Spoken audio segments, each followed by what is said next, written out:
If a little green is good, more is even better. Now, back to Green is Good with John Shigarian and Mike Brady.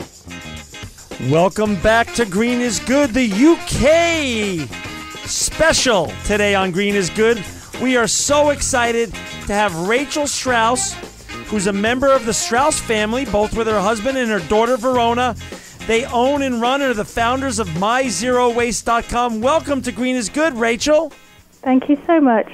We are so honored to have you on. This is our all-UK special from London today. We're so thankful that we have two wonderful guests. We had Andy Hobsbawm on earlier, and now we're so thankful for your time to appear on Green is Good. But it just shows you how the green revolution is alive and well around the world, and we're just so thankful for your time because your website is just amazing, MyZeroWastecom. Tell us a little bit how you and Richard and your family came up with this idea. Okay, well, our story goes back to 2004, and I don't know if you're aware over there, but we had a major flood over here in a small village called Boscastle, and 100 people were airlifted out of the floods, and it was the biggest airlift since World War II on the mainland of the UK. And we happened to be there on holiday the day that these floods took place. And as you can imagine, that was quite a catastrophic and traumatic thing to go through.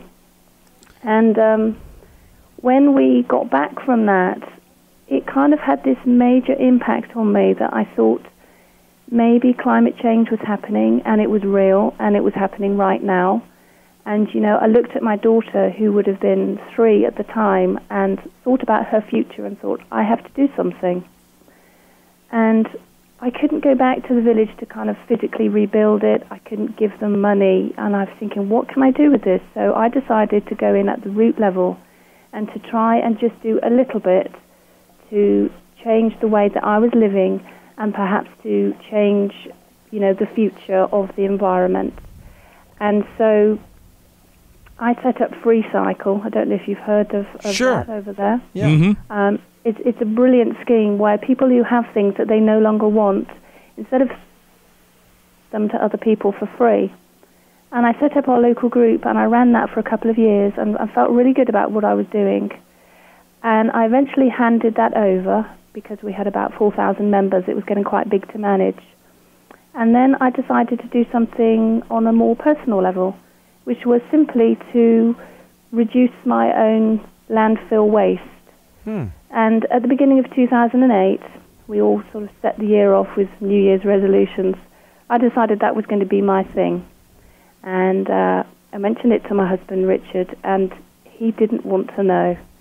He said to me, I've been doing this for 50 years, and what difference can I make? It's not going to work. So I was quite bloody minded, and I decided, well, I'm going to do it anyway. But you know what, John? After 3 days of picking things out of the bin to recycle them, I'd kind of had enough. And so I left the idea. And the following March, I think it was, I read one of these very disturbing articles about the effects of plastic on marine life. And I got my husband to read one just from an interest point of view. And he almost broke down in tears. It had that strong an impact on him. And he said to me, we are never taking another plastic disposable carrier bag ever again. Wow. And that was how our challenge started. That is so interesting. So when did you register the site MyZeroWaste.com and start your blog? We started that in June 2008. Okay. So it's been going just over 2 years. Wow. And so explain what that is so our listeners, and it's, you know, and I get your emails every day or whenever you send them. So for our listeners out there, it's, you know, of course, MyZeroWaste.com. Explain what it is and what you're trying to accomplish with it. Sure. Well, you know, initially it just started off as somewhere to kind of record my own thoughts and my own experiences of what we were doing. And at that stage, it was just for us, really. And I never thought for one moment that it would generate so much interest. And we were getting more and more readers, very loyal readers that would come in and comment on what we were doing. And by September, when the site was just 3 months old, I decided to run what I called National Zero Waste Week. So I set that up, and we had over 160 people who came onto the site. Wow. And they pledged to reduce their waste for a week by doing various different things. And, the feedback we were getting from the site is that we were just encouraging people perhaps to make small changes themselves, and we're very kind of supportive. We don't judge, we don't preach, we just get on doing what we're doing. And I think what people like about our site is it's very real. I'm very honest if I make a mistake or if I make a bad purchase or if I'm having a bad day. It all goes onto the site in a very honest and real way, so that I think we are approachable and reachable. And they like the transparency. Your readers like the transparency and the honesty. That's exactly it. I think, people are perhaps fed up of being told what to do by, say, higher bodies or organisations. But as a family, at grassroots level, I'm just a human being that makes mistakes and shares the joys and, shares the hard times too. So take us back here. So in 2009, you created a challenge. What did that look like, and what was that challenge like, and how did it culminate and end, and what are you doing now with that whole movement that you've created? Okay, well, for the first 6 months of our site, we just gradually reduced our waste. We looked at what we were throwing away every week and how we could get rid of that in a more responsible way. Okay. So by the end of 2008, we thought, well, what should we do for next year? Let's set ourselves a challenge. There was a huge interest in our site from all across the world. So we decided that we would create just one dustbin or trash can of waste for 2009. And we just have a small, it's 100 litres, I'm not sure what that is in gallons, but we have a small 100-litre dustbin, and we thought we'd probably have to create less than 100 grams a week of waste in order to, only fill that one bin. Right. And it was quite a hard challenge, but, like most things, it got easier as the year went on because we learned more, we learned how to shop better. And we knew the sort of things to look for. And at the end of 2009, there was this flurry of media interest. Have we done it? Could we do it? And it resulted in our bin being emptied live on breakfast television over here. Amazing. Yeah, I know. It was quite something, actually. We were kind of up at 6 o'clock with a film crew, just having this dustbin emptied in the snow, I think it was, as well. So then we thought, that was quite tough. How are we going to up the stakes again? So for 2010, my husband came up with the, I'd say, bright idea that we are going to create nothing that goes to landfill. And that is, as you can imagine, absolutely huge. That's amazing.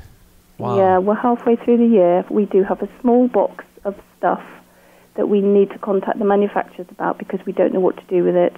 Rachel, it's just amazing right now. Still, you're talking about trying to get absolute zero waste in 2010, but yeah. I'm still back in 2009 trying to imagine the typical American family. Any one of our listeners right now thinking about, okay, we got to take the trash can out every week. Yeah, we recycle. We've got a recycle bin. We got our green waste.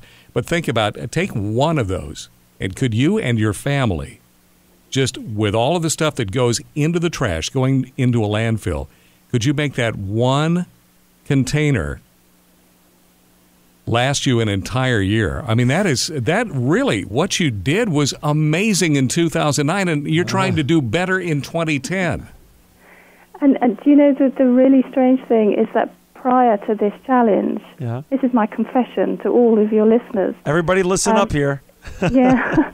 We were putting out the equivalent of 2 to 3 trash cans every week. I didn't recycle anything. Wow. It all went into the landfill. And you know what? That's I appreciate that confession, but that's real. We're doing, here in California, even that we're a green state, Rachel, and even though we're trying to do the green thing here also, that's normal. That sounds like a normal trash for citizens here in the United States. Yes, yeah, I'm sure it is. Hey. But, I think it just goes to show that with a little bit of willpower and determination, you can make some significant changes. Hey, there's a lot of important issues I want to bring up with you because, like I said, I'm a fan and I get your emails every day. And how many emails, by the way, how many people do you touch every day when you send out your emails? Do you send out, how big is your tribe or your audience, Rachel? Well, we have currently about 100,000 visitors a month. Wow. And it's global, as you've gathered. Wow. And, you know, Mike, when I first reached out to Rachel, I'm just going to talk about true confessions here. One thing that I really dig about her, you know, we're asking her, you know, I reached out to her, sent her an email to come on to Green is Good and share her story. Her email address, am I allowed to give this out, Rachel? Yes, that's fine. Mrs. Green at MyZeroWastecom. Mrs. Green is how she does it. Mrs. Green, I love it. So come on, who more appropriate than Rachel Strauss, a.k.a. Mrs. Green, than to be on Green is Good? Hey, you know, meant to be. Thank you for being such a good sport. But you know, Rachel, so let's talk about some serious issues. I know some of the things on your heart and your mind that you know a lot about, that our listeners should hear about is packaging and post-consumer packaging, and how do we reduce that, and how do we also challenge the manufacturers to go into viable alternatives and to reduce their packaging they're using on products that we all enjoy around the world. Yeah, I mean that's a big thing for us personally this year, because we don't have the dustbin to fall back on. You know, we're having to work a lot more closely with manufacturers, and we're having to make our voice heard, if you like. So we're going back to them and saying, you haven't labelled this packaging. You know, what is it, and how can I recycle it? And I'm almost getting quite sort of worked up about it now, in the sense that I'm feeling if there is no way to recycle the packaging, then the manufacturers no longer have the right to produce it. That's how strongly I feel about it. Wow. Because you know, we have to do something to think about the future of the environment and the resources that we are constantly using. So really, our lifestyle now, when we go shopping, we think about what we buy before we get to the checkout, rather than coming home with a problem that we need to solve. That's a great as much point. As possible. Thinking. Yeah, it doesn't always work. Right. But you know, that's a great tip. Alternatives though. What is, I don't know anything about plastic packaging. Mike and I are sitting here, and this is so important. I'm so glad you bring this up. Are there viable alternatives to plastic packaging right now that manufacturers and producers can be expected to use or avail themselves of? Well, when we personally go shopping, the first thing I look for is anything that I can buy that is free from packaging. And fruit and vegetables are a classic example of that. So we can use maybe a farmer's market, or we get vegetable box schemes over here where organic fruit and vegetables get delivered to you in a cardboard box. So we always look for things that are unpackaged initially. The next thing we might look for is packaging that can be composted, or it can be reused in some significant way. So, for instance, we have over here compostable plastics that are made from things like cornstarch, or made from potato starch, and they will break down in a home composting system in about 8 weeks. The other alternative might be to use, say, a paper bag, which you can then take back and reuse. And the other thing that we look out for are the types of plastics that we know we can recycle locally. So for us, that's the number 1 and the number 2 and number 4, which is the polythene. And a lot of fruit and vegetables, for instance, they come in the stretchy polythene bags, which can be recycled easily over here. Rachel, everybody in these tough economic times, though, everybody's on a budget. And everyone's, watching more of everything that they spend and stuff like that. Is it possible to practically do what you're doing, reducing our waste in our household, if you're on a budget? Is that a goal that we can all achieve? That's a really good question, because what I find personally when I read about the whole green issues thing, we might be told about big solar panels for our houses or hybrid cars, and they cost thousands of pounds, which puts it into a sort of minority market. But I've been doing a little bit of maths on what we've done over the last 2 years, and I think that I've saved about £2,000 a year with this lifestyle. Wow. Now, the way that comes about is from one of the greatest things is looking at food waste. So I don't have, food waste anymore. What I have are tomorrow's ingredients. So anything that's left on the table after a meal, is put back into the fridge, it's stored correctly and safely, and I can reuse that food the following day. And also by using things like refills, we can get refills here for washing liquid and dishwashing liquid and that kind of thing. It works out cheaper. Right. And the other thing that I do is I run, I don't run it anymore, I take part in a food co-op. So there's about 6 families and we all get together and we buy in bulk.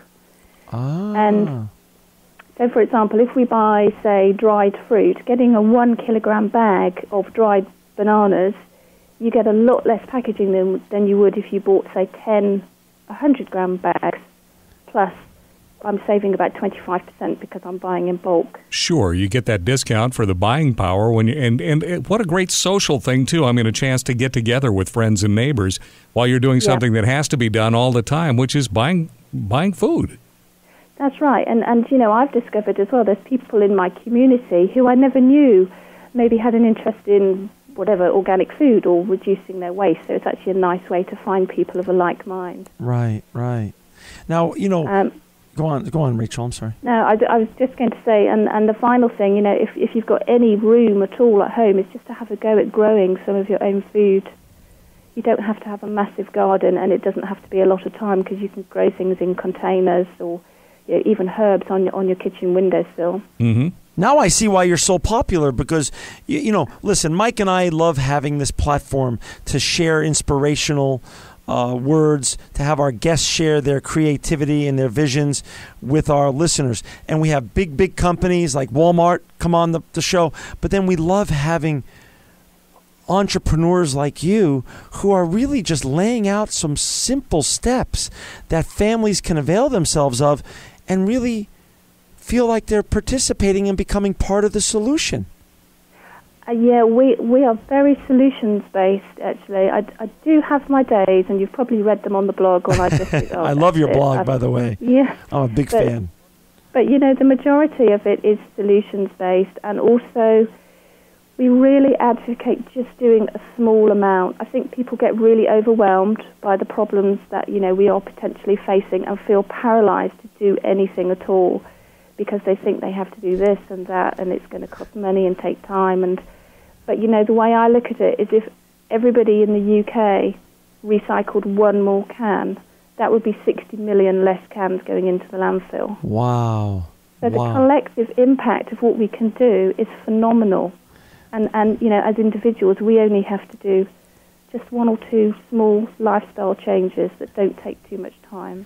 So MyZeroWaste, it's growing every month. Are your readers and the amount of emails that you're touching, is that growing every month right now? Yeah, it is. It's taking up so much time, actually.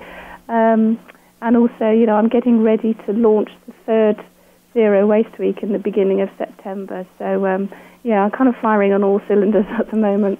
If you were to say the top 2 or 3 areas where the majority of your readers come from, it's always fascinating to understand what parts of the world are driving the green revolution. Obviously, we've had so many wonderful guests from the UK, and we know the UK is really driving it, and as are other great parts of Europe. Where's a lot of your other readers from? What other countries that you see a great amount from? Okay, well, they're from America. Okay. There's a lot of interest in America. And the other place that surprised me, just because I wasn't kind of expecting it and didn't know much about the culture, is Australia. We've had a lot of interest from Australia.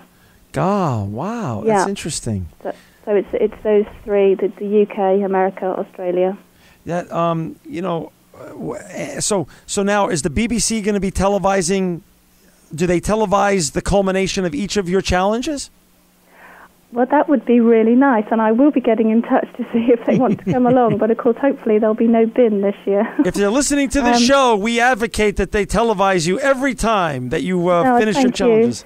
We are in talks of, this is breaking news, by the way, I'm probably not supposed to say anything, but we are in talks of doing a documentary later in the year, and I really hope that comes off, because that would be a fantastic opportunity to spread the message. Well, you deserve it, and so it would be so wonderful to have you and Richard and Verona in a documentary on this. Now, what do you and Richard, like, who works in the family and makes money, or does MyZeroWaste create money for you? Who makes the income, and what kind of business are you guys in outside of MyZeroWaste? And as you've said, it's becoming like a full-time job now.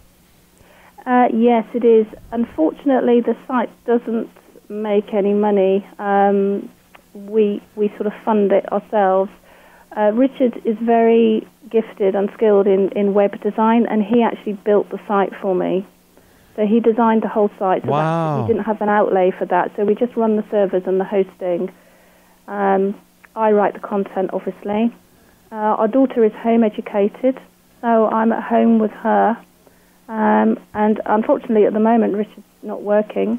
Gotcha. So he's here as well. And that's quite an interesting one, because people think, oh, well, it's all right for them. They're at home all the time. They don't have to go out to work. But the flip side of that is that we are here all the time creating the waste, and we have to learn to deal with it. That's a great point. And so I'm sure your daughter has also become a great green ambassador herself. She's wonderful, actually. She's very good. She has a particular issue herself with litter. That's something that really gets to her heart. God bless her. Sometimes she'll kind of go out and pick up litter and sort of get rid of it responsibly. She's an animal lover, and I think she understands the potential of harm there. So she's fantastic, yeah. Hey, we're down, unfortunately, Rachel, your wisdom that you'd like them to leave them with. Okay. Well, I think maybe something just to keep in mind.